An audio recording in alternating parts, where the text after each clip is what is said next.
Trick है। Pythagoras trick ये होता है जिसमें समकोण त्रिभुज होता है, क्योंकि समकोण त्रिभुज बना हुआ है जिसमें आधार होता है और एक लंबाई होती है और एक कर्ण होता है। तो पाइथागोरस में क्या होता है कि आधार का वर्ग और लंबाई का वर्ग करते हैं तो क्या बोलते हैं, कर्ण का वर्ग मिल जाता है। तो हम लोग इसको प्रैक्टिकल भी कर सकते हैं। इसको हम लोग कुछ दाने वाने ला के ना दोनों में रखेंगे और इसमें भी रखेंगे और ये पूरे दाने हैं ना इसमें कवर कर देंगे, तो इसमें हमें सेटिस्फैक्शन हो जाएगा कि ये पाइथागोरस ट्रिक है।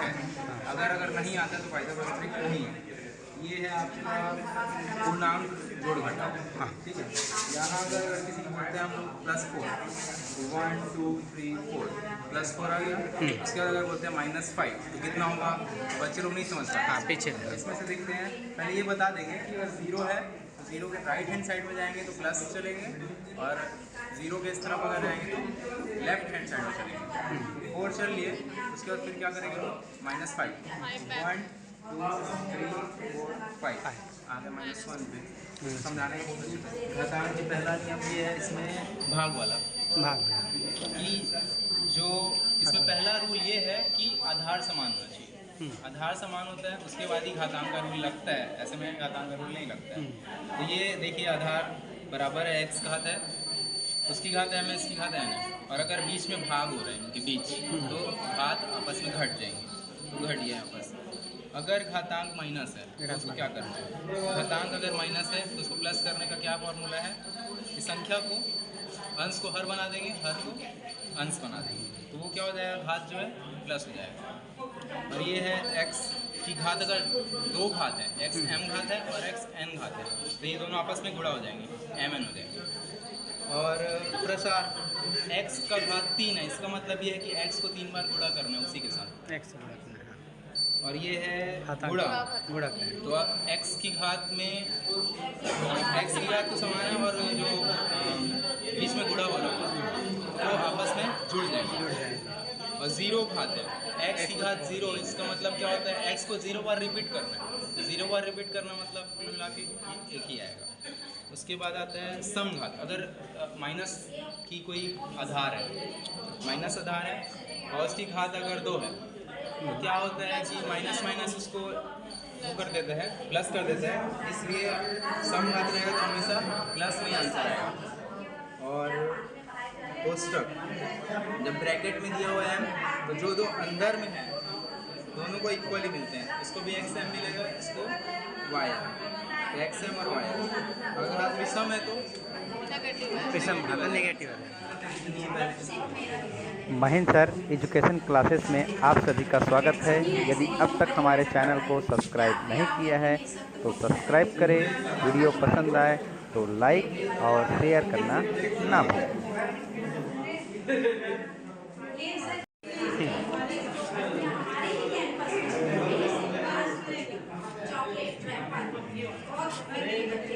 तो कुल मिला के 3 बार में डिवाइड होगा और कुछ बचेगा, 3.14 होता है इसका वैल्यू, तो ये लगभग 3 बार में डिवाइड करेगा।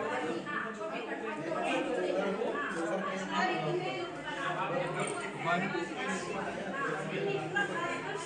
2 3 बच रहे हैं, यहाँ तक 3 हुआ, यहाँ ये 7 अगर इसका भाग करेंगे तो 1 क्या आएगा, ये 1/7, तो ये हो जाएगा 3 1/7, 7 के 21 21 22/7, इसलिए इसका मान 22/7 है।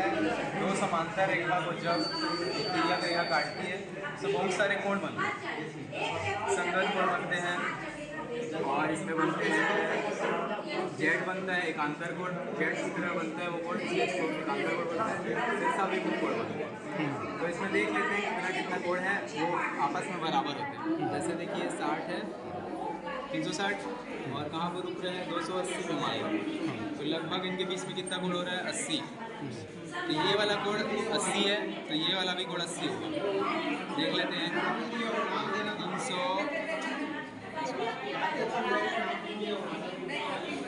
280 पे आ रहा होगी, ये भी 80, ये भी 80, ये संगत कोण, सिरसा भी कोण आमने सामने की कोण, ये भी बराबर होंगे, ये कितने 160 और ये है 200, 60 पे ये भी 60 होगा, 280 और ये कहाँ पर आ रहा है 360, ये भी 60, ये 60, ये भी 60, ये भी जितना भी होगा ये भी उतना ही होगा, सिर्फ समय कारण जेड देख लेते हैं, यहाँ से जेड बना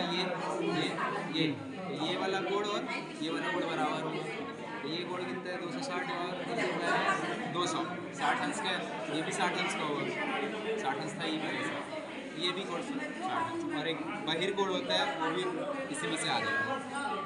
इसको प्रैक्टिकल ये हो गया आपका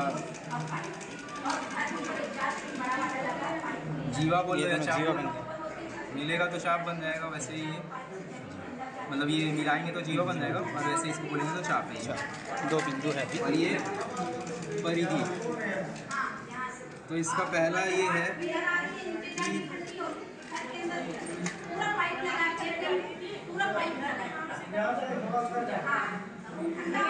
दो कोड बन रहे हैं आपस,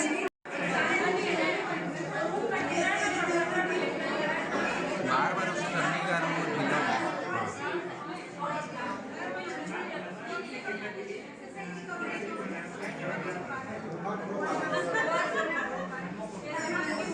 ये बन गया आपका पहला कोड, इसको खींच के रखेंगे, ठीक है, इसको नापते समय खींच के रखेंगे।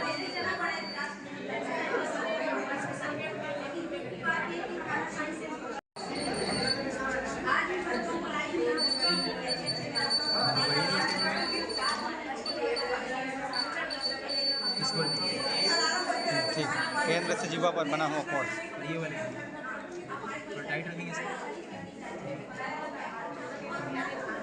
अब दोनों को नाप के देखते हैं क्या आवाज़ है। ऊपर में है चांद।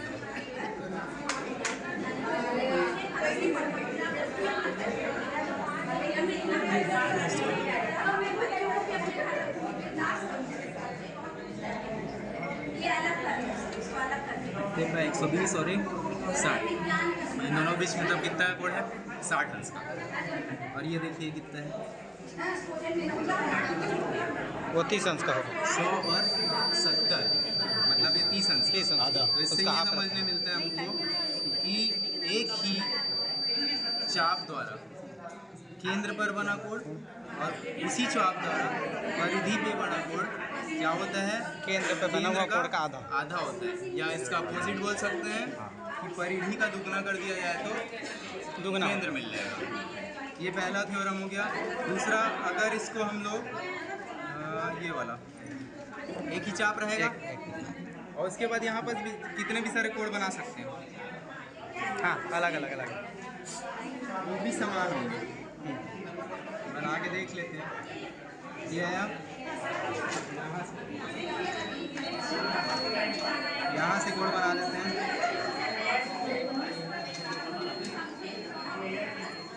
पकड़े रहेंगे कुछ बचे, ठीक है, यहाँ देख लेते हैं कितना है।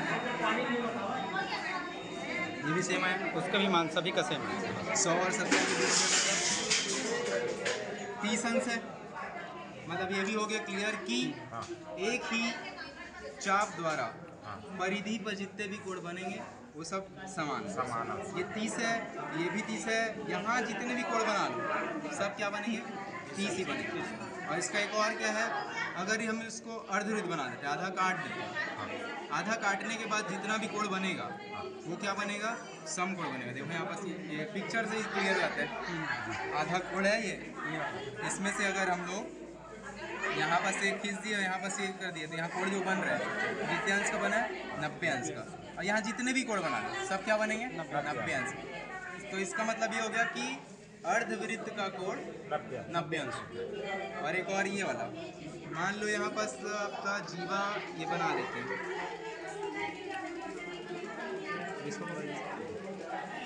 ये हो गया, ये आपका जीवा है, केंद्र से अगर पर डाला गया लंब, जीवा पर अगर लंब डाल दें हम लोग ऐसा, तो क्या होगा, ये दोनों को समान जीवा को समविभाजित करेगा। मान लो अगर जीवा 10 सेंटीमीटर है और केंद्र से उसमें से लंब पड़ा हुआ है तो वो 5-5 सेंटीमीटर हो जाएगा। और इसका अपोजिट भी है, अगर जीवा के मध्य बिंदु को केंद्र से मिला दें तो वो लंब होगा। ये हो गया इसका। और ये वाला सोनी जी बताइए उसको। हाँ प्रैक्टिकल। हाँ हाँ x square plus 3x plus 2 1 2 3 हो गया 2 1 2। इससे बात कर रहे हैं x प्लस 2। यहाँ पर देख रहे हैं कैसे बनाइए 1 और 2, ऐसा ही हमको यहाँ बनाना 1 2 1 2। ये निकल गया, एक बार गया, ये निकल गया, एक बार गया। हो गया x प्लस 1। भाग करेंगे तो क्या आ जाएगा x प्लस 1। और देख लेते हैं x plus x cube 3x 3 यहाँ पे दिया है ना, इसको हटाइए थोड़ा। यहाँ पे है x to the power 4, x 4 है, हाँ x 3 है, x स्क्वायर है, x स्क्वायर x और ये x 1 है, मतलब जो भी नंबर जाएगा अचर उतना ही हो जाएगा। x यहाँ पास आया माइनस है तो माइनस के दूसरा कलर यूज़ कर लेते हैं। फिर -3 के लिए, ठीक है। अब यहाँ किससे बात करना है x प्लस 3 से, x प्लस 3 हो गया। अब यहाँ इस टाइप का हमको बनाना है, 1 यहाँ पर रहेगा, 3 यहाँ पर, 1 यहाँ पर से 3 यहाँ पर से, ठीक है। हो गया 1 रखा गया। इसका आंसर क्या हो जाएगा एक्स स्क्वायर माइनस 1 पे है ना, क्योंकि अगर एक्स पे रहता तो माइनस एक्स, ठीक माइनस। इसका देख लेते हैं 2x क्यूब मतलब 2x क्यूब दो जगह, x की जगह में 2 है, x क्यूब की जगह में 2, x स्क्वायर की जगह में 2, देखो माइनस है, -3x 1x 2x 3x हो गया, x माइनस 1 x हो गया, और ये -1। अब हमको ऐसा वाला देना प्लस माइनस, ये हो गया, यहाँ पर तो है नहीं। अब क्या करते हैं इसको देखिएगा, ये लिखा मैं और ये रखा है, कुछ अंतर पड़ा क्या, प्लस माइनस 0 हो गया, तो या कोई इसका मतलब नहीं अभी है ना। एक और बार वैसे ही कर सकता हूँ मैं, ये रखा और ये रखा, इसका कोई मतलब नहीं है ना। हाँ प्लस भी किए माइनस भी किए। हाँ 0 हो गया। अब बना देते जोड़ी, बन गया, कितने बार गया 2 बार।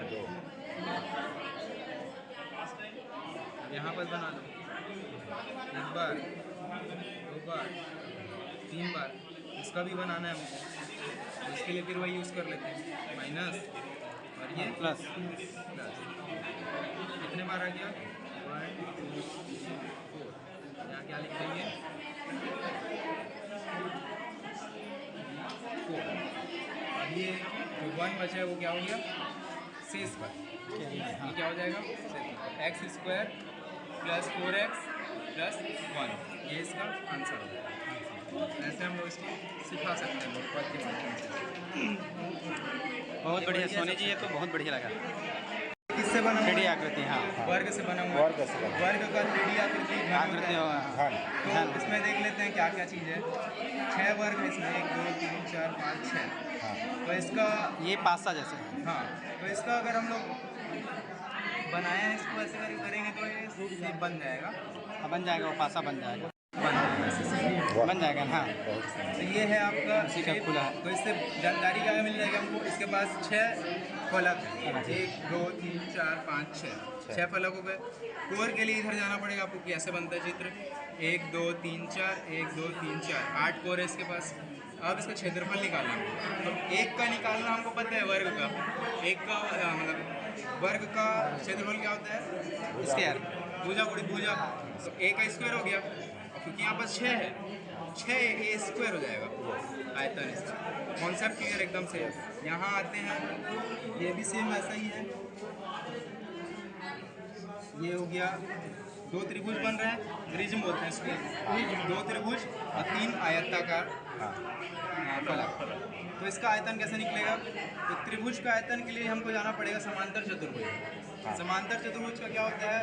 बेस इंटू हाइट, आधार गुणित ऊंचाई। आधार गुणित ऊंचाई का हम लोग सूत्र में जानते हैं समांतर चतुर्भुज से। अब इसका आधा कर देंगे तो हमको क्या मिलेगा? 1/3 त्रिभुज मिलेगा। और त्रिभुज का क्या हो जाएगा? आधा हो जाएगा। इसका जो क्षेत्रफल था, दो मतलब त्रिभुज मिलाएंगे तब ये बनेगा। एक त्रिभुज का 1/2 b इंटू एच। अब इसका फिर निकालेंगे क्योंकि इसके पास एच आता है। अब क्योंकि ये 3D डायमेंशन है तो 3D डायमेंशन में 3 चीज़ें आ जाएंगी, लंबाई गुनी चौड़ाई गुनी ऊंचाई। तो ये हो जाएगा 1/2 L W H, length wide height. इसका हो गया कॉन्सेप्ट क्लियर इसका भी। अब बेस देखना है तो इसका बेस ट्रायंगल होता है और इसका फलक 1 2 3 4 5 त्रिभुज का करके 5 4 देख लेंगे तो 1 2 3 4 5 6 4। और वैसे ये भी बना हुआ और a प्लस बी का whole square is equal to a square plus B square plus 2ab। तो वो उसको देख लेते हैं बना करके। मान लो मैं इसका ये 2 का वर्ग बनाया है, 2 का वर्ग बना और ऐसा ही एक और बना देता हूँ 3 का वर्ग। ये पीला वाला मेरे पास ज़्यादा नहीं है, चलो फिर भी देखते हैं बना। नौ कमी जाएगा क्या? दूसरा नहीं है, दो का वर्ग उसको करिए, 3 का वर्ग इसको कर दीजिए। हाँ उसको 2 का वर्ग करिए, इसको 3 का कर दीजिए। अब 2 का वर्ग समझना है तो इसमें भी समझ सकते हैं। 2 का वर्ग मतलब होता है 2 रो 2 कॉलम, 2 रो है इसमें 2 कॉलम है तो अंदर में जो आएगा वो उसको वर्ग, तो ये 2 का वर्ग। ऐसा हम लोग समझा सकते हैं या बोल सकते हैं 2 का क्षेत्रफल, 2 के वर्ग का क्षेत्रफल है ना, 2 भुजा वाले वर्ग का क्षेत्रफल, ये भी समझा सकते हैं। ये हो गया 2 का वर्ग और इसको बना देते हैं 3 का वर्ग।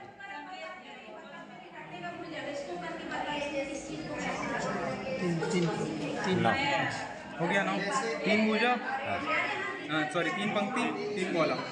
ये हो गया आपका a स्क्वायर, ये हो गया b स्क्वायर। ये जो साइड बचा ये इसमें भर देते हैं, इसको मैं वो नहीं कर रहा हूँ, लगा नहीं रहा हूँ। 1 2 3 रो में बनेगा, करना ही पड़ेगा उसको पैक कर।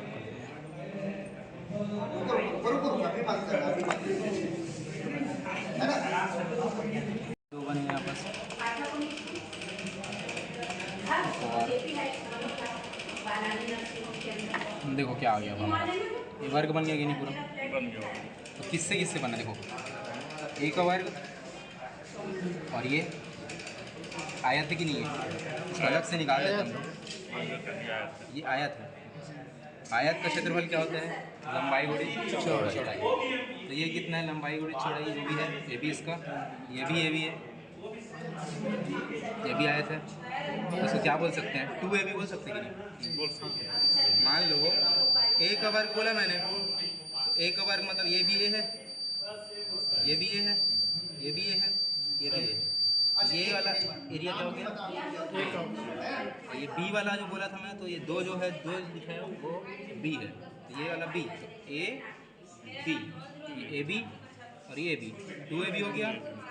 और ये a का वर्ग b का वर्ग, तो a का वर्ग प्लस b का वर्ग प्लस 2ab किसका है? ये a प्लस b का होल स्क्वायर। कैसे कैसे आया था? ये आया a, ये आया ab, ये भी आया ab, है ना? ये पूरा एक वर्ग बन गया। यहाँ तक था a, यहाँ तक बाउंड्री ये थे, ये वाली b, ये वाली a, ये वाली b, a plus b, a plus b, a plus b, a plus b का वर्ग हो गया। ये वो किसके टुकड़े के बराबर है? a square b square plus 2ab। हाँ a b हो गया सर। और बच्चे कुछ और ये भाग विधि बता सकते हैं, जैसे 4 के लिए रेड में ही बता देता हूँ। ये 1 हो गया, ये 2 4 हो गया कि? इसके लिए 4 दे देता हूँ। 4 भाग किससे करना है मान लो 12 मतलब 1 2 यही है ना 12। वैसे ही इसका भी वही करना है जैसे हम लोग इसमें किए थे। ये और ये वाला साइन निकाल देना। ये निकला 1, ये निकला हाँ क्या हो गया 1 और ये 2, कुल मिला कितना हो गया 12 का 12 भाग करेंगे तो 12 भाग करेंगे तो भाग करा सकते हैं 729 भागित 3 3 4 5 6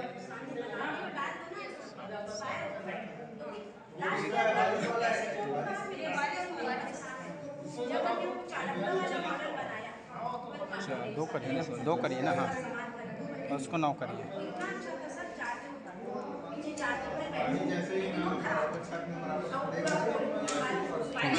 से करना डिवाइडेड बाई 3। हाँ 3 करना है। एक बार निकला 2 बार निकला। अब ये यहाँ बच जाएगा तो क्या बन गया 12। कितना हो गया 12। ये गया यहाँ पर तो 12 बन जाएगा। 1 और 2 12 तो कितने बार में जाएगा ये मतलब इसको 4 बार उठाना पड़ेगा 12 दहाई 4 बार। हाँ मतलब 12 दहाई बनेगा है ना। मान लो 4 बार में किया तो इसको 4 बार लिखना पड़ेगा ना। इसको समझना 4 बार है ठीक है। अब ये 1 बार 2 बार 3 बार इसका आंसर क्या हो जाएगा क्या बताएंगे अपना डिटेल पूरा डिटेल बता मेरा नाम दीजिए। संजीव सोनी है और आज हम गणित क्लब के इस क्लब का आयोजन हमारे स्कूल में जारी है और इसका प्रदर्शन करने आज हम ब्लॉग स्तर पर हमने इसका प्रदर्शन किया और आप सभी के साथ अपना जो अनुभव है वो साझा किया और आपसे भी बहुत सारे अनुभव प्राप्त किए। धन्यवाद सोनी जी। पूछेंगे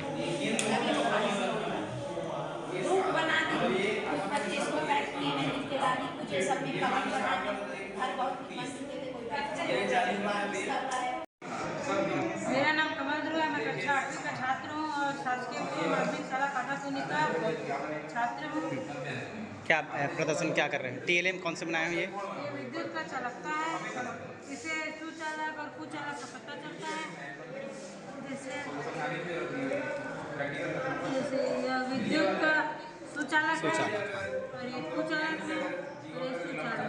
हाँ ठीक है। TLM बता दीजिए। इससे जैसे आग लग जाएगा ना तो बताएगा नहीं, संकेत देगा। दिखाइए ना। बटन बंद करो कि पानी ऑलरेडी पूरा भर दिया। लाइटर इसका खुल गया। लाइटर था मेरे पास। वो देखो कपड़ा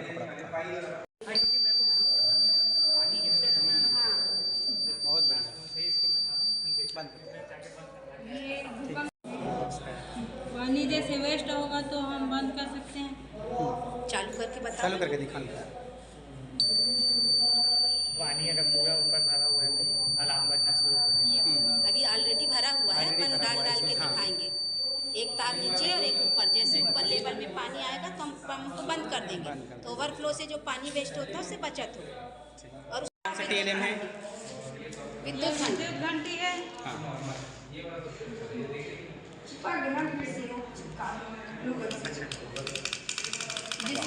सर्किट कंप्लीट होगा तो ये मोटर से घूमने लगा और उस तरीके से घंटी बजती है। जैसे चोर घर में घुस रहा है कुछ ऐसी युक्ति लगाएं सर्किट उसके क्रॉस करते पूरा होगा तो हमारा बजर बजेगा। अभी बजर के लिए टीना लगाया गया उसमें घंटी पूरी बजती है।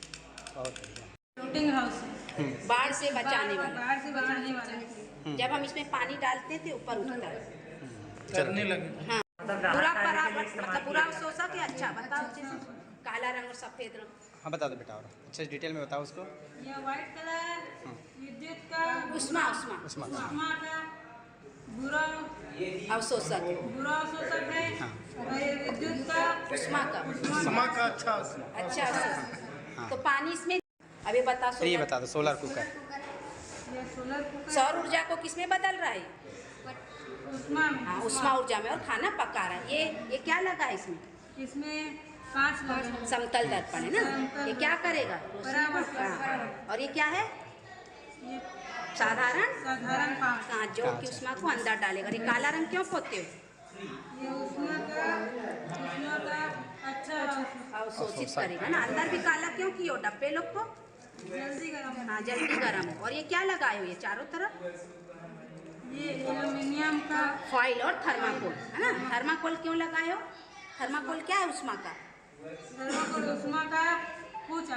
हाँ तो उष्मा क्या होगी? बाहर जाने से, अब गर्म हो गया डब्बा, पैक हो गया, तो बाहर जाने से रोकेगा, और उष्मा यहीं पे पैक रहेगी, खाना जल्दी पकेगा। अच्छा ये बता, इसके ड्रॉबैक क्या है? इसमें क्या क्या नहीं कर सकते? इसमें हम लोग खाना पका सकते हैं। क्या नहीं कर सकते? हाँ। पूरी तल सकते हैं इसमें? पापड़ सेक सकते हैं? नहीं है ना। इसमें सिर्फ उष्मा, हाँ तलने भुनने वाली। और ये समय कम लगाता है कि ज़्यादा? ये समय कम समय में खाना पकेगा कि बहुत समय लगाता है पकने में? जल्दी पक जाता है इसमें खाना। कौन सा समय में जल्दी खाना बनेगा? बरसात में या गर्मी में? हाँ। बारिश में ये काम है ना। बारिश में काम नहीं आता। और तीसरा क्या है ड्रॉबैक? इसका मुंह सूर्य की दिशा में रखना पड़ता है, तो घुमाना पड़ता है सूर्य, क्योंकि अर्थ रोटेट होती है ना, तो उस आधार पर इसके ड्रॉबैक हैं। चलिए बढ़िया बेटा। और अगला TLM हमारा न्यूट्रल डिस्क है। हाँ घूमती तो किस रंग में हो जाती है? सारे रंग वाइट कलर में, सारे रंग मिलकर सफेद बनाए। अब इसी से स्पीड ब्रेकर भी बताओ। अब प्रेशर के कारण ब्रेक लग गया, तो एक TLM में 2 TLM है एक मॉडल में। स्पीड ब्रेकर है न्यूटन डिस्क। प्रेशर से ब्रेक किस तरीके से काम करता है। और अगला वाला ये TLM, ये मल्टीपल इमेजेस के लिए है। कैलिडोस्कोप कैसे काम करता है उस पर। ये 2 समतल दर्पण है, इनके बीच हम इमेज रखते हैं। जब कोई वस्तु रखते हैं तो उसका इमेज कैसे बनता है। इसका सिद्धांत है 360 को हम जिस एंगल पे रख रहे हैं उतने एंगल से डिवाइड करना पड़ता है। अभी 90 डिग्री पर है तो 360 को 90 से डिवाइड करेंगे तो 4। तो इस चम्मच के 4 इमेज बनने चाहिए। तो क्या बन रही है 4 इमेज? हाँ 3 बन रही है, क्योंकि ये जो इंक्लाइंड प्लेन है दोनों इमेज इन दोनों की क्या हो रही है? मिल रही है। तो एक इसमें बन रही है, एक इसमें है ना, और एक यहाँ बीच में दिख रही 3। और जब हम इसके एंगल चेंज करेंगे तो उस हिसाब से इमेजेस की संख्या भी चेंज होगी। ये हमारा पहले प्रकार के उत्तोलक होते हैं। हमारा सरल मशीन है उत्तोलक, प्रथम श्रेणी, द्वितीय श्रेणी, तृतीय। प्रथम श्रेणी में आलम्ब बीच में होता है। इसका उदाहरण है, देखिए हथौड़ी हाथ से बनी है, बीच में आलम्ब है, यहाँ पे हम भार डालते हैं, यहाँ से हम प्रयास डालते हैं। ये हमारी ऐसी सुपेली है। सुपेली का सिद्धांत, ये देखिए आलम्ब बीच में है इसमें, और यहाँ से हम भार लेते हैं, यहाँ से बल लगाते हैं। ये द्वितीय श्रेणी का उत्तोलक है। द्वितीय श्रेणी के उत्तोलक में आलम्ब ऊपर रहता है और बाकी प्रतिरोध और आयास नीचे रहता है। तो ये भी उसी सिद्धांत पर बने। देखिए आलम्ब यहाँ पे ज्वाइंट है, और बहुत सारे उदाहरण होते हैं। सरोता है, ट्राली है, नाव, नींबू निचोड़नी है ना, बॉटल ओपनर, आम कटना, चम्मच के ढक्कन खोलने वाला है सब। तो आलम्ब कहाँ रहेगा? भार कहाँ, उस आधार पर काम करता है। तृतीय श्रेणी के उत्तोलक में भी आलम्ब ऊपर रहता है, लेकिन आयास और जो भार है उसकी स्थिति बदल जाती है। झाड़ू देखिए है ना, चिमटी है, चिमटा है, हम कैसे काम करते हैं, तो ये उस सिद्धांत को बताने। दोनों में आलम्ब ऊपर रहता है, लेकिन भार और आयास की स्थिति क्या होती है? बदल जाती है। तो छोटे छोटे उदाहरण अब इसमें रख के बच्चों को सरल मशीन बता सकते हैं। जो हमारे सैनिटरी पैड्स हैं उनको डिस्पोज करने के लिए होम इंसिनरेटर होता क्या है? अच्छे अच्छे पढ़े लिखे लोगों के घरों में भी, जैसे अपार्टमेंट्स में भी, जो होम सैनिटरी नैपकिन्स होते हैं वो होम गार्बेज में, डस्टबिन में चले जाते हैं। सारा कचरा बाहर जाके डंप होता है या जलाया जाता है। गांव में तो और बुरी स्थिति है, लोग उसको खुले में फेंक दे रहे हैं, तो इनका ब्लड जो HIV जैसे वायरस को भी फैला रहा है। जानवर मुंह में लेके उसको बहुत बीमारी फैल रही है। और अगर उसको ज़मीन में छोड़ दिया जा रहा है तो ज़मीन में 800 साल तक पन्नी इसमें लगी, डिस्पोज नहीं हो रही। तो लैंड इससे मृदा प्रदूषण भी हो रहा है, और अगर ऐसे खुले में जला रहे हैं, छोड़ रहे हैं, तो वायु प्रदूषण। तो हम उसको रोकने के लिए यह भी सुरक्षित उपाय नहीं जलाना, क्योंकि कहीं ना कहीं एयर पॉल्यूट हो रही है। लेकिन हम उस पॉल्यूशन को रोकने के लिए चिमनी बहुत ऊपर कर सकते हैं, लगभग 6 मीटर, और फिल्टर लगा सकते हैं। और अगर हम अपने घर का ही कचरा इस तरीके से डिस्पोज करें, यहाँ से हम आग डालेंगे, यहाँ से हमारा सैनिटरी नैपकिन, और यहाँ हमारी रेती वगैरह सब अच्छे से बिछी हुई, तो ये जलेगा। दिन भर का जो 5 या 6 नैपकिन निकल रहा है उसको हम अपने ही घर में, और इजी टू कैरी है, ये मोहल्ले में भी हम इसको ले जा सकते हैं, 3-4 घरों में। तो कम से कम अगर हमारा गांव हम सुरक्षित कर पाएँ तो देश सुरक्षित होगा, समुदाय सुरक्षित होगा। हम नहीं कर सकते बहुत कुछ, और हमारा दुर्भाग्य है कि आज भी हमारे देश में कोई ऐसी मशीन, इलेक्ट्रिक मशीन है, मिनिमम उसका चार्ज 6,000 है और बहुत जल्दी खराब होता है। हर सरकारी 9वीं से 12वीं के स्कूलों में, हॉस्टल्स में लगी है, लेकिन आप जाके स्थिति देखिए तुरंत खराब हो जाती है, फिर वही स्थिति। और हर माह लगभग 10 लाख सैनिटरी नैपकिन हर महीने निकल रहे हैं और इसी तरीके से डिस्पोज हो रहे हैं। तो हम एक छोटा सा प्रयास कर रहे हैं, ये बहुत बड़ा प्रयास नहीं है, कहीं ना कहीं एयर पॉल्यूट हो रही है, लेकिन हम हमारे घर को सुरक्षित करें, हमारे समाज को, हमारे मोहल्ला को, तो गांव सुरक्षित होगा, फिर देश सुरक्षित होगा। उस दिशा में छोटा सा प्रयास, बहुत बढ़िया प्रयास। उसी तरीके का ये 1 मिनट टाइमर, सैंड टाइमर है, ये रेत भरी। जब हम इसको गेम खिलाते हैं 1 मिनट, कोई भी एक्टिविटी कराते हैं तो पूरा 1 मिनट में रेत नीचे जाती है। तो हम कोई भी एक्टिविटी कराएंगे तो हमको स्टॉप वॉच की जरूरत नहीं है, 1 मिनट गेम है, ये बच्चे ही बनाए हैं। ये न्यूटन की गति के 3rd लॉ पर आधारित छोटे छोटे साइंटिफिक टॉय हैं। यह भी न्यूटन की गति पर आधारित है। जब हम रबड़ को नीचे फेंकते छोड़ते हैं तो बॉल ऊपर जाती है हमारी, और ये भी वही सिद्धांत पे न्यूटन का 3rd लॉ। बैलून फुल होंगी, हवा निकलेगी, यहाँ से आगे जाएगा। ये साउंड को बताने के लिए करताल हमारा है, ये बजता है ऐसे ऐसे करके। और ये हमारा एंटी ग्रेविटी बॉक्स है। हम जानते हैं कि कोई भी चीज़ को जब हम ऊपर लेके जाते हैं तो गुरुत्वाकर्षण बल के कारण ही नीचे ही गिरती है, लेकिन जब हम मैग्नेट लगा देते हैं तो ये देखिए ऐसा लगेगा कि हवा में लटकी है, क्योंकि यहाँ पे चुंबकीय बल काम कर रहा है। तो ये इसको नीचे जाने से रोक रहा है। यहाँ पे गुरुत्वाकर्षण बल से ज़्यादा चुंबकीय बल होता है, तो ऐसा लग रहा है ये हमारा हवा में लटका है। अलग करना चाहेंगे तो क्या आप अलग कर पाएंगे किसी भी विधि से? ये अलग नहीं होगा। आपको मैडम को जो कैसे अलग होगा ये बहुत ट्राई करिए सर। इसको जोड़ा नहीं गया अंदर से? नहीं, जोड़ा नहीं गया अंदर, बॉल दोनों अलग। दोनों अलग कैसे हुए? चलो बेटा अलग करके बताओ। यस मैम, सर्व कर रहे हैं। हाँ दे दीजिए बच्चे। अलग अब केंद्रीय बल के कारण जो वॉशिंग मशीन है, मिक्सर है, मक्खन निकालने का मथानी है, उसी मैकेनिज्म पे काम कर रहा है। बाहर की ओर एक बल लग रहा है इसको, अब केंद्रीय बल जो उसको अलग कर रहा है। इसको हम पानी में डुबोएंगे तो पूरा खड़े होकर तो फिर हवा ऊपर जाएगी और इसमें भरेगी टाटा बाय बाय करने का। ये हमारा करताल है, मंजीरा सॉरी। इसके अंदर देखिए हम लोग पीला भरे हैं और धान चावल कुछ भी आप भर सकते हैं रेती, तो आपस में टकराते हैं तो साउंड पैदा करते हैं। तो ध्वनि कैसे पैदा होती है उसको बताने के लिए ये हमारा तंतुखली का जोड़ है, बल्ब और हमारे अपनी खोपड़ी से। ये कहाँ पाया जाता है? हमारे यहाँ पे जोड़ में, जॉइंट्स में यहाँ कैसे काम करता है पूरा। ये हमारा इंक्लाइंड प्लेन है, सीढ़ियों से चढ़ते हैं तो जब बताने के लिए मॉडल बना है, माचिस से बना हुआ है। ये हमारा पजल है, मल्टी सब्जेक्टिव है, ये माचिस से बना हुआ है। इस तरीके से आप इसको निकाल दीजिए और इनको रैंडमली जमवाइए। एलिमेंट्स लेके आप इससे पहाड़ा है 2 का 3 का करवा सकते हैं। आप हिंदी के दोहे एक एक शब्द लिख दीजिए और जमवा दीजिए और इनको आप फ्लैक्स बैनर गीले कपड़े से साफ करके दूसरा भी लिख के कर सकते। मल्टी सब्जेक्टिव है, लंग लकार लोग सब आप करवा सकते हैं। ये हमारा निकल के हो गया है water purifier, homemade water purifier. पानी कैसे गंदा पानी साफ होगा, सब इसमें लेयर थी मिल रही है। कॉटन है, महीन अशुद्धियों को, रेत है थोड़े और महीन। यहाँ पे चारकोल भरा था, चारकोल अधिशोषण का काम करता है। उसके बाद बजरी थी, फिर बड़े स्टोन बड़ी अशुद्धियों को छोड़ती है, बजरी उससे छोटी और सबसे बारीक को ये रेत, उसके नीचे ही कॉटन। उसके बाद जो ये पानी से फिटकरी डाल के भारण विधि से आप और साफ कर सकते हैं और उबाल के पिएंगे तो रोगाणु भी मर जाएंगे। तो गाँव में जो पानी गंदा आता है, पानी की समस्या, तो आप इस तरीके से प्लास्टिक के बड़े डब्बे में भी आराम से जो 10 रुपये में डब्बा मिल जाता है अपने अपने घर में पानी साफ कर। बहुत बढ़िया है मैडम। फिर से करें, फिर से बोलिए 1 मिनट। मैं श्रीमती रश्मि अग्रवाल, शासकीय पूर्व माध्यमिक शाला काटापुली विकास खंड जिला बिलासपुर छत्तीसगढ़। हमारे विद्यालय काटापुली में गणित एवं विज्ञान क्लब का गठन किया गया है तकतपुर ब्लॉक की ओर से। उसी के अंतर्गत हम इतने सारे मॉडल और प्रस्तुति दिए। ये हमारे विद्यालय के बच्चे, दीपांशु दास मानिक की कक्षा और एक अमर सिंह कक्षा 8 के बच्चे, और ये सारे मॉडल बनाने में पूरी टीम ने सहयोग किया। बहुत बहुत धन्यवाद मैडम जी।